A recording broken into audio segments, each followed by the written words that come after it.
How about that as a welcome? That's fabulous. You know, it's as many of you know, it's my birthday today. And I must say, Happy birthday, dear Christopher. Happy birthday to you.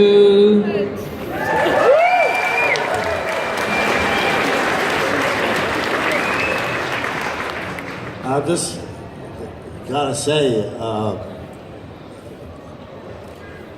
this is unforgettable. I mean, being here and sharing it with all of you is like, makes it very, very special. Just glad to be here.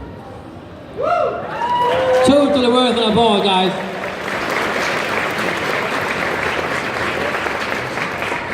Well, Christopher, one of your first big parts was as Tabor in One Flew Over the Cuckoo's Nest, right, with Danny DeVito and Jack Nicholson.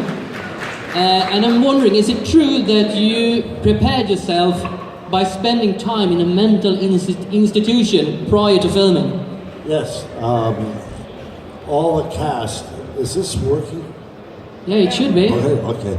Can you raise a bit?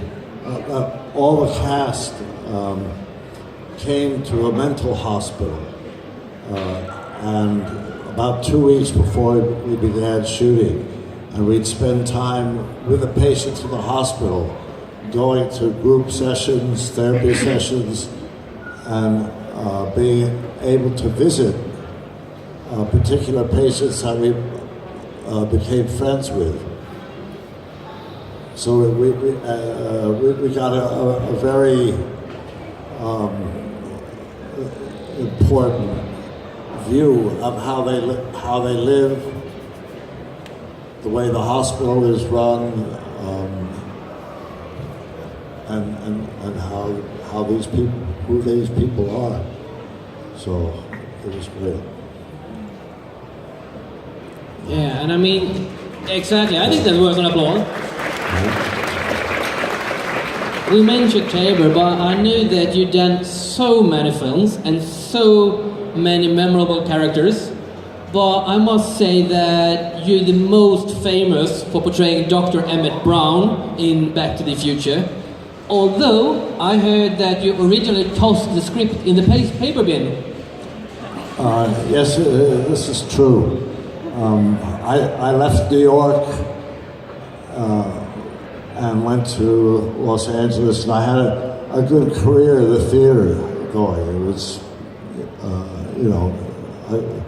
I went to LA because One Flew Over the Cuckoo's Nest came out, and an agent asked if I'd come.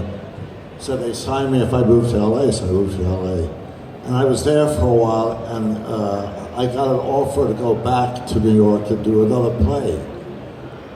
And I kind of felt that maybe I'm wasting my time going to LA and looking for movies, and, I maybe, sometimes that could be a really wrong choice. So I thought I ought to go back to New York, and then I got a script, Back to the Future, and I just I made up my mind to go back to New York, and I kind of tossed the script in a waste paper basket. And I had a friend with me who reminded me that I never did anything like that. Whenever I got an opportunity to act, I'd do whatever I could do to be sure I showed up. So I thought, well, I better look at that script. I retrieved it and read it. And I went to meet Bob Zemeckis, the director. That was the end of the story. Yeah, well, yeah, of course. Once again, totally worth an applause. I'm very curious, since you actually threw the script in the paper bin. What are the guidelines for you to say yes to production? What are the guidelines for you to say yes to production when you handed over a script? Of Of course, the most important thing is if I read the character they want me to do I see that I could do it? Can I find a way to bring that character, the way it's written on the page, to life, and to be able to share what I see in the character with an audience, so that they understand where the character's coming from and they can identify with it in some way. That's the first thing. Then hopefully it's a good script, great director, cast, money, whatever. Yeah, while we're talking about characters, I heard that the director and writer of Back to the Future, Bob Gale, initially wanted Doc to be calm and reserved, but that's not the Doc we know. I mean, how come he ended up the way he is? Well, I think maybe Bob Gale misunderstands who Doc Brown is. He wrote it, I mean, to me, the way Bob Gale wrote it, and it's wonderful writing, I just don't see how the excitement the way he wrote it, that Doc could be kind of a laid-back guy, you know. I know he's got he's got to save the universe every second, you know, so he's keyed up. That's the way I saw it. Yeah, and apparently that's what all of us have seen and we really do enjoy. Yeah, and let's talk about Doc a bit more. I mean, we all remember the famous scene when Doc hangs up in the clock tower. And I heard that you did this scene yourself, despite you are afraid of heights. Is that true? Yeah, well, excuse me, before we ever shot the scenes up on the clock tower, I was on the set one day, and I decided to go up to the top, and when there was nobody around, I just went up the steps and back, and went up to the clock tower, and I opened the doors and saw the ledge, and I just thought there's no way I'm going to be coming out here and standing on this ledge with a cable attached or not. It was just too, you know. And I told Bob Zemeckis that how that I could do it on my knees. I do the scene on my knees. And Bob Zemeckis kind of said, "There's no fucking way he's going to do that on his knees." You know, excuse my language, but he just, so we worked it out.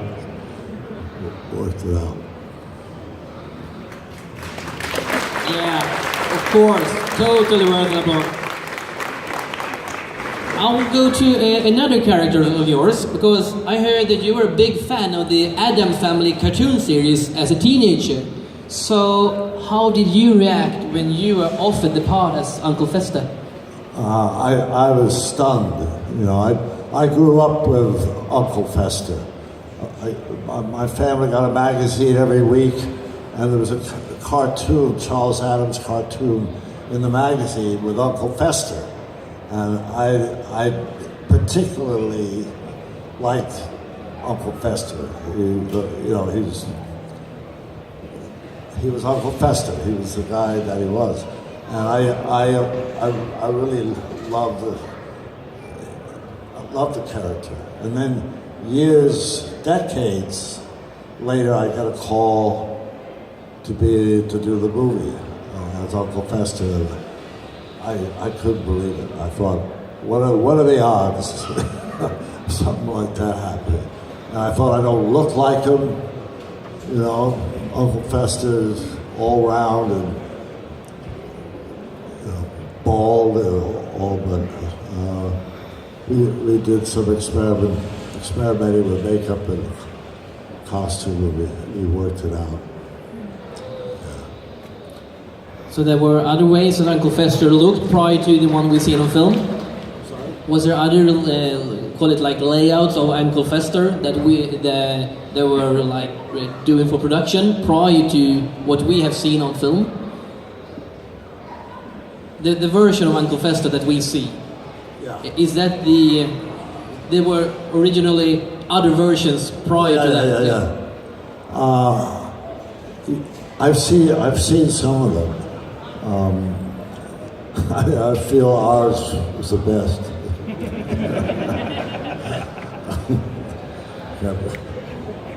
Of course, and in Who Framed Roger Rabbit, you do the part as, Judge Doom. You have a lot of fanfare, as you can tell. And I'm very curious to hear how it was to film these scenes with all the fictive elements, because it wasn't kind of a well-known technique at the time. Yeah, we had a guy off camera who dressed up in a crazy costume, and he made the voice of the duck. What's her name again? I'm kind of confused. Roger Rabbit. He made the voice of Roger Rabbit. He'd be off screen, and he'd act out Roger Rabbit so that we could speak to him when we were talking to Roger Rabbit. And then they had dummies of Roger Rabbit and the weasels and others that had some real weight to it. And we would rehearse with the dummies. There was a pantomist there who showed us what muscles we would use so we practiced with a weight, the movements, and then we took that away and shot it without it. And it took some time, but a lot of planning and work went into being sure that the cartoon characters really came across, as real people. It was a groundbreaking film when it came. So it was a groundbreaking film when it came. Yes, so. It was. They wanted to do a film in dedication to the original cartoonists. Today it's all, you tap it out. But there used to be a time when every frame, every slight movement had to have it be individually drawn. They were called cells. So that's the way they did it for Roger Rabbit. Well, we've been talking about a lot of characters the past few questions. And as I said, you portrayed some really odd characters over the years. Where do you find inspiration to such characters in order to make them truthfully? I don't know. I just know that whatever the character is, whether the role is dramatic, tragic, comic, whatever it is, the character has to be believable. The audience has to, no matter how outrageous the character is, you've got to make it believable. You've got to find something that people can identify with, so they understand and can believe that character. And so that's for whatever it is. For outrageous characters like, I don't know, Judge Doom or Uncle Fester, I just try to find what in Uncle Fester is something that everybody understands in themselves in some way, and so we can all connect. The end. We got a question from the audience here.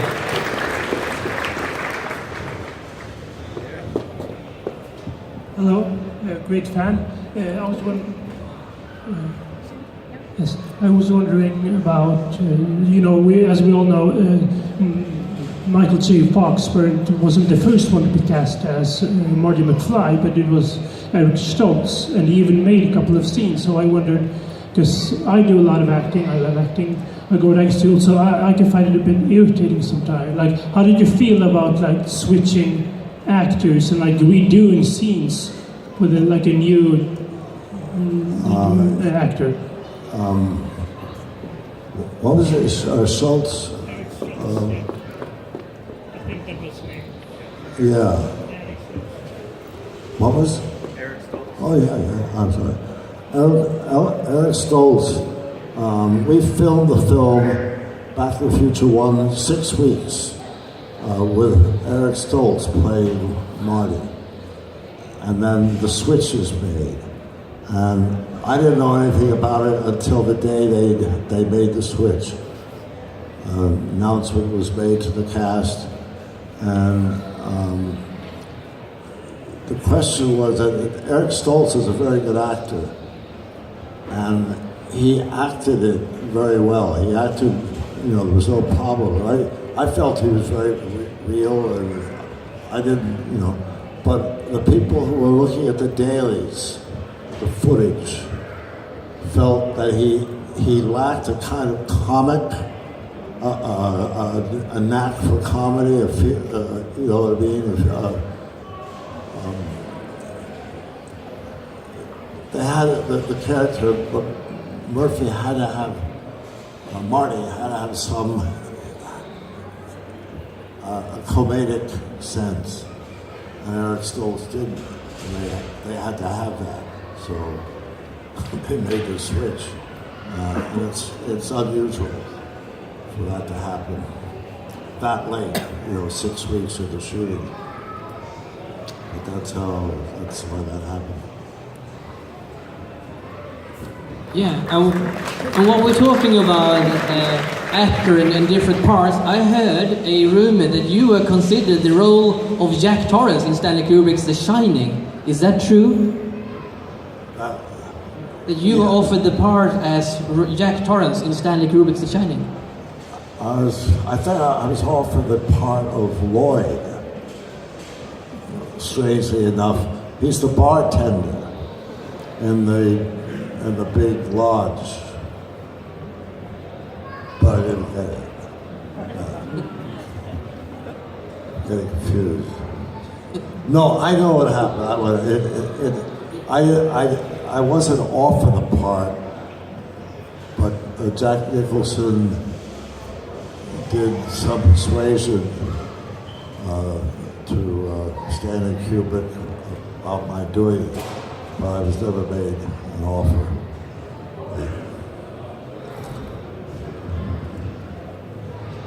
I see that we have some audience that want to ask questions in the back. Please try to move to the front so we can hand you the microphones. While we're waiting for these questions, as I said in the beginning that you appeared in more than 200 stage productions before starting doing film, and I know that you made your stage debut as a replacement in a production called And They Put Handcuffs on the Flower by Fernando Arrabal. Did you know at that time that acting is what I want to do? Oh yeah, I was 13, 14 years old when I knew this is what I wanted to do. Yeah. And it was acting on theater or acting in general? I just thought of the theater probably at the start. I grew up near New York City and then lived there. So the theater was very prominent, and then I started getting a desire to do film or television, but it was the theater to start. Would you say this theater is better because you have a direct contact with the audience than you do in film, or? I don't know if it's, for me it's what I grew up with, so it's like home. When I go back to do a play, it's like going home, and it's great because, like you say, you have a live audience, and you walk out on stage and you can't stop. You know, that's it, and it's exciting that feedback and connection. But film's another kind of connection also. You know, it's like I love doing film. You know, Yeah, talking about you doing films, I actually had a sneak peek on your incredible resume on the Internet Movie Database, and I saw that you have no less than 4 productions right now that are in post-production. If you should highlight any of these to us, which one of the production should we be looking for more than one of the others? Which ones are? It's Boundaries, Senior Moment, Making a Killing, and Rerun. Okay. What was the first one? Boundaries. Boundaries. Yeah, that's a film with Christopher Plummer, and I don't know. It's a kind of wacky story. It happens in Canada, and he's kind of having family problems, and I'm kind of his weird buddy, and we have some fun together. And the other one? The other one is Senior Moment. Senior Moment. Yeah, that's William guy from Star Trek. William what is it? Shatner. Huh? Shatner. William Shatner. Okay.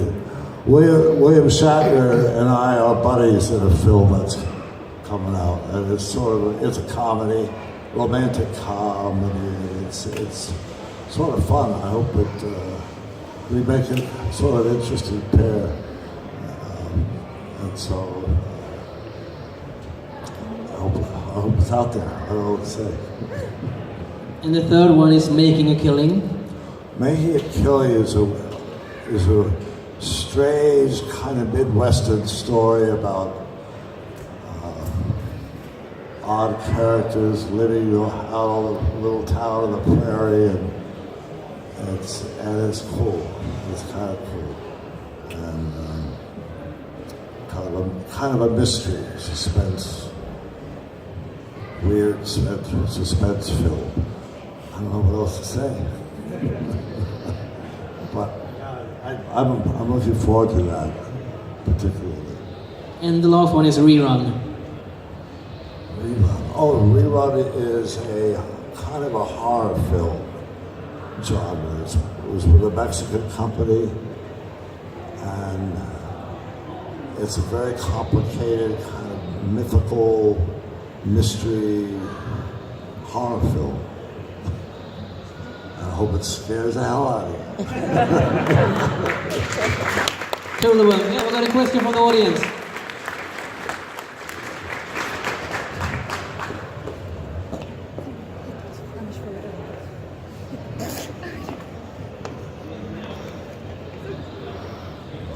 Hi, congratulations, happy birthday. Thank you. I have a question about if you had to choose, if there were any plans, to choose between doing another movie with the Addams Family concept, or would you choose to do another movie with Back to the Future, and why? I had to choose one. Just one. I think I just off the top of my head, I think I go for Back to the Future. Because you know, like in my own head, I'd love to be able to go into the future, 10, 20, 30, 100 years, and see the way things will turn out. You know, it's kind of a scary time, and a lot of issues, a lot of problems. And I'd love to be able to come back and update myself. So time travel would help. We hope for that being done. Okay. Thank you. We'll look for it. We'll get Bob Gale to write another script. Hi Lloyd, happy birthday to you. I was going to ask you a question. It's not much about the movies, but it's more about you. If there were a chance for you to go back or forth to the future, where would you go and why? Back and forth.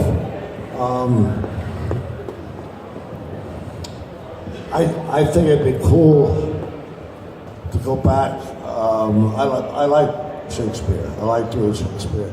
So I think about going back to 1580s, or before the turn of the century, and hang out backstage and see Bill Shakespeare, doing last-minute changes in the script, and the actors doing all that stuff in the old Globe Theater. I could. That would be cool. Totally worth an applause. What? Totally worth an applause. Ladies and gentlemen, we are unfortunately running out of time, so we need to end this session now, although I would love to go on forever. But before we end it, I think this is something that a lot of the fans here have been waiting for. So can you finish this session by saying one of your most favorite lines? Great Scott. Roads. Where we're going, we don't need roads.